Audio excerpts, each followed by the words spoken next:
I think we played a good first half of basketball. We started the second half well. However, after the timeout they called, there was 6 minutes, and we were not able to stop them at that point from scoring. We were not able to contain the main guys. Edwards in the second half had 25 points and for an overall of 35, and they were able to shoot the ball very well, and too many breakdowns for us defensively, and also our offense was not smooth either. And we got to show mental toughness at a very crucial point of the game and get stops.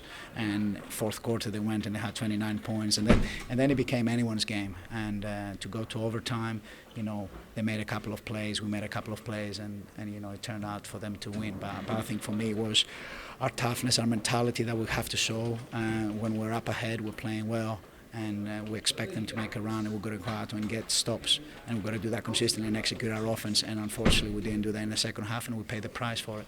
When I spoke to Marcus Delpeche earlier in the week, I know he said that they wanted the guys to maintain that lead, and really, if they build an early lead, to really push on. And it seemed like it's kind of the opposite, really, and it's almost like a carbon copy of that pre-season game in Worcester a few weeks ago. Well, it was a different game there because we found ourselves behind, and then we came back basically, and I suppose they did that this time around. But I think for us it's about playing a full 40-minute game. I felt we played good basketball for 25 minutes on both ends of the court. But you can call it fatigue, you can call it a number of things, but bottom line is they're coming at you, and you got to stop their main guys, you got to keep them out of the lane, you got to be able to contest their shots, and you got to get crucial rebounds, and we're not able to do that for big stretches in the third quarter and the fourth quarter, and that's what it takes for us to win games in the BBL. We've got to play full 40-minute games, and we didn't do that. It hurts. It's a tough loss at home, especially with the opportunity to bounce back after the loss last weekend. But we've got to dig deep now. We've got to go back away, work in practice, and get ourselves ready for the London Lions game. It's a crucial game. It's a pivotal game for us. Some positive signs, though, from Daniel Adozi and also Lewis Champion, who really stepped up in the absence of Gentry Thomas. Yeah, I think Lewis did a great job of running the point. He was aggressive in the first half. He was finding guys.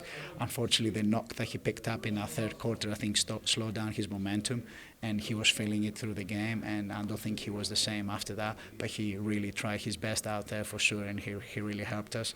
And as you say, Daniel Adozi, who finished with 16 points as well, he gave some inside presence on the offensive end, but also some crucial defensive plays.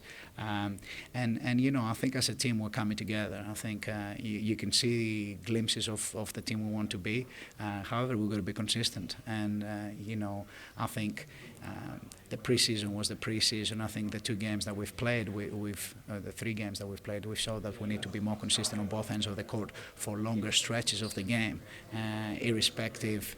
And that's what it takes to win in the BBL at the end of the day. So, I said last week it was a valuable lesson. Well, today it was a valuable lesson for us as well. We've got to do the things whatever it takes for us to win those ball games, and we've got to be tougher. We've got to be able to get defensive stops, and we've got to execute our offense in those pressure situations.